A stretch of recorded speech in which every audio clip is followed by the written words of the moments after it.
bawal magkasakit. Dahil pag na-admit ka, 100,000 to millions na. No, dati thousands lang, less than 100,000.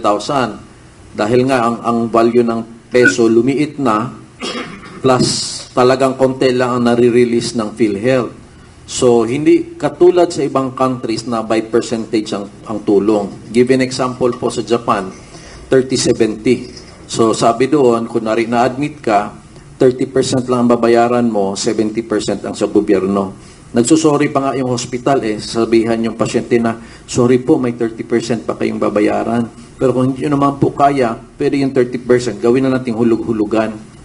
Ang sarap sana maabot natin yun. Actually, kayang maabot yun kung yung mga pera na pinag-corrupt nila, nilagay sa maleta, nilagay sa healthcare yun.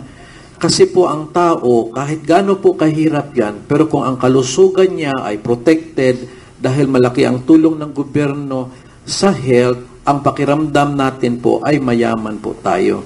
So para sa akin po talagang natamaan ng malubha ang healthcare system sa Pilipinas na which is yun na sana ang direction natin, universal healthcare.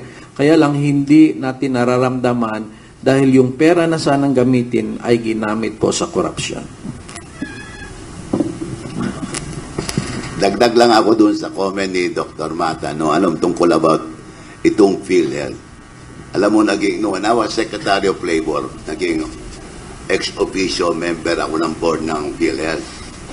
Yung PhilHealth, pera ninyo. Pera ng taong bayan yan. Walang perang gobyerno dyan. At umabot na yan ng na-collect na PhilHealth amount is umabot na ng, I think, 900 million. Kinuha yan. Kinuha yan itong si Recto. Kinuha niya. Paano yung kukunin pera ng tao yan?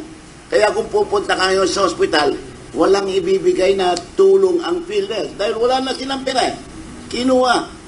Kinuha. Ewan ko saan dinala. Pero kinuha nila. And hindi dapat gawin yun dahil pera ng taong bayan yan. Natatakot nga ako. Baka makita nila yung pero wag ko nang banggitin. Baka mabigyan sila ng information. Ang dami diyang pundo, pero palagay ko, ninakaw na rin. Ninakaw na rin. Yung pera ng OWA, limbawa. Alam nyo ba, na ang mga OFWs, may pera mga yan. May pera yan, may OWA fund, OFW fund. Ang kinakatakutan ko, baka pinakialaman nyo. Bakit alam nyo? During the time of former President Duterte, for the first time in the history of our country, nobody ever thought about this. Nagkaroon ng hospital para sa mga OFW. At saka nagkaroon ng hospital para sa mga OFW without expense of government. Walang gastos ng gobyerno. Bakit? Nagkaroon tayo, nakachamba tayo, nag-donate si Mr. Ricky Razon ng Soler.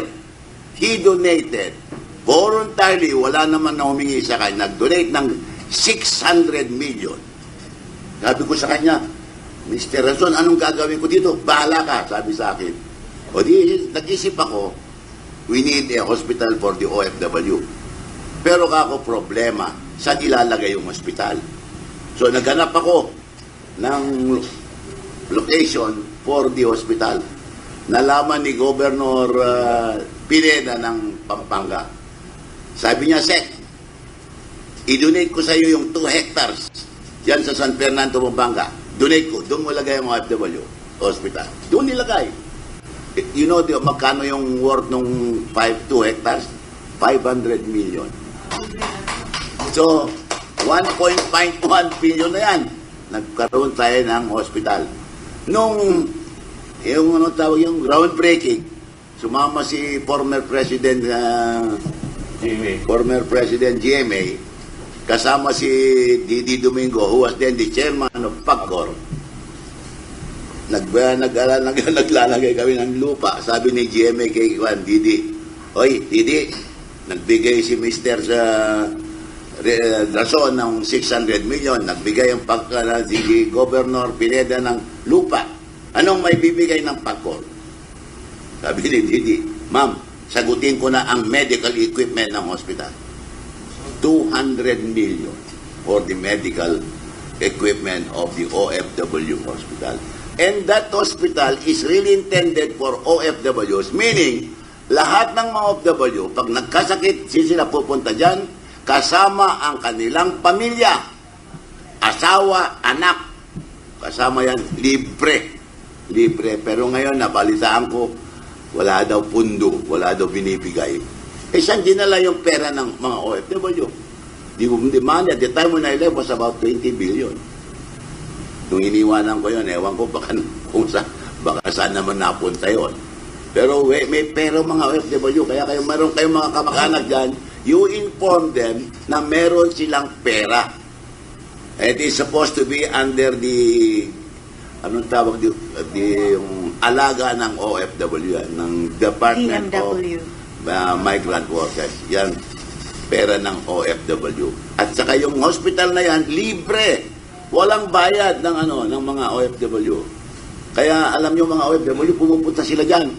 Parang parang tourism destination sa mga OFW. Pupunta sila doon kahit walang sakit, magpapapicture. Pero ang problema, pag pumunta doon na may sakit, walang medisina for them dahil hindi binigyan ng allocation. Nandiyan si Ma'am Gemma Seto yan, head ng mga OFW yan. Alam niya na that was a creation, a hospital during the term of President Duterte. Alam mo, sinabi nila, kanila, anak ng bali, it was inaugurated on May 20, 2022. Paano magkaroon ng hospital si BBM? Tapos na 2022, May 20, 2022. Ang presidente pa noon, si President Duterte. Paano nagkaroon na sa kanila? Ewan ko, yung pumalik kasi sa yung unang secretary kasi ng DMW, yan ang sabi, sagsisip-sip kay BBM, sinabi niya kanila yun. Pero kay President Duterte yan, ganun kasinungaling itong gobyerno ito. Yun. Yan, alam ni Doktor yan. Dapat kailangan natin si Doktor ito. Dok, pagka ikaw, alagaan mo yung PhilHealth, ha? Kailangan ng tao yan, you only do not realize it. Kasi kung minsan may tatawag sa akin, sir, sa hospital lang ang po ko, sa hospital lang asawa ko, wala akong pambayad sa hospital bill. Hindi nila alam na meron silang pera sa PhilHealth. They are not informed by the hospital. Pwedeng umusok. Sa Castra, meron lang. Pwedeng umusok muna kayo sa gitna para dun sa camera kasi wala na si Yan ang magiging responsibility ni Dr. Mata pagdating ng panahon. Gusto ko lang susugan yung tanong kanina ni Ka-Astra na tungkol sa 2026 budget. Malapit na pong ma-aproban yan. Kung ikumpara natin itong 2026 budget sa maanumalyang 2025 budget, nag-increase na naman ng ilang daang bilyon. Kaya medyo nakakagulat na kung yung maanumalyang 2025 budget 6 trillion plus, tapos ngayon ito another 6 trillion plus at additional pa ng a few hundreds of billions at lulusot to. So andun pa rin yung unprogrammed appropriations, etc. etc. Ito ang malaking problema kasi budget deficit na tayo for so many years. And for the next year, 2026, ang expected budget deficit natin, mahigit 2 trillion. 2 trillion yung ating budget deficit. So, ibig sabihin nun, mas malaki yung ating gagastusin kisa sa ini-expect na papasok na revenue galing sa BIR, sa customs, at saka other revenue-generating agencies. Kasi ang projection is nasa more than 4 billion lamang yung masisingil. Tulad sinabi ko sa inyo kanina, yung tinatawag nating corruption ng pera ay ganun kasi ang sitwasyon. So, saan tayo kukuha ng pang-abono? Uutang po tayo. Pag uutang po tayo, sinong magpapautang sa atin? Yun ang nakakatakot dahil in-increase nila yung debt to GDP ratio from 60% that is supposed to be the international threshold para sa ganun may kumpiyansa pa yung mga foreign investors, foreign lenders, credit rating natin, etc. Pero dahil nga hindi na makayanan ng ating mga revenue na nakukuha sa customs at saka sa BIR, kailangan umutang tayo. Pero walang magpapautang ngayon sa atin. Mababa kasi yung credit rating natin sa international financial institutions. Bakit? Yung debt to GDP ratio natin is now more than 63%. Baka umabot na yan ng 64-65%. Sabi tuloy nitong mga economic managers ngayon, okay pa rin yan. Kahit na umabot pa yan ng 70%. Hindi po problema yung debt to GDP ratio na yan na issue kung manufacturing po ang Pilipinas producing goods.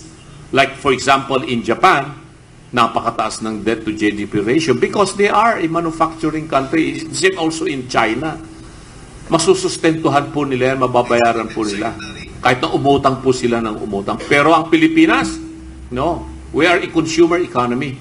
Bili na lang tayo ng bili ng mga produktong galing sa ibang bansa. Hindi naman po tayo manufacturing dito. Kaya, kung hindi magpapautang yung international financial institutions sa atin, like World Bank, ADB, or bilateral with other governments, ayaw na nga magpautang sa atin ng Korea. Di ba? A month ago, more than 2 months ago, yung mismong presidente ng Korea, pina-stop niya yung loan na papasok sana from Korea to Philippines kasi sabi niya, grabe yung corruption dyan. Yun na ituloy yung utang niya, baka hindi tayo mabayaran ng Pilipinas. So kung ganon, saan tayo kukuha ng 2 trillion? Maprepare sa pong uutang tayo domestically. Local. At alam naman po namin yan ni Secretary Bepot na pag ang utang ay manggagaling sa local source, napakataas po ng interest rates. Napakataas po ng interest rates. Hindi po magpapautang yung mga bangko sa atin dito na mababa yung interest rates. Pag mataas ang interest rates, paano mababayaran pa rin ng Pilipinas yan? From 17 trillion, uutang tayo ng 2 trillion, magiging 19 trillion yan. So kung meron pa pong 3 taon na naiiwan itong administrasyon na ito, aabot po ng mahigit 25 trillion eventually ang utang ng Pilipinas bago matapos ang 2028. Can we still afford? Yan ang malaking tanong. Kaya pa ba ng Pilipino yan? Bagsak ang shares of stocks natin. Below 60 o 6,000 yung index ngayon. Diba? Nasa 5,600 na lang yata. Bagsak ang peso, medyo maligaya ng konti yung mga overseas Filipino workers natin kasi tumaas yung kanilang pagpadala sila ng dolyar dito. Pero kawawa naman, eventually, yung mga tao natin dito, magkano na ngayon ang peso? 59.8. 60 na, umaabot na ng nakakatakot po yun. No? So tataas at tataas ang mga presyo ng bilihin sa mga susunod na buwan pag umabot. Kasi we buy langis. We import so much of our fuel. So, lahat po yan. Kikita natin. Tapos, yung unemployment rate, and underemployment rate, Secretary Bello can attest to that, no?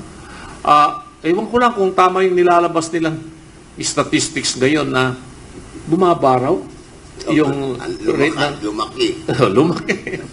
lumaki yung unemployment and underemployment.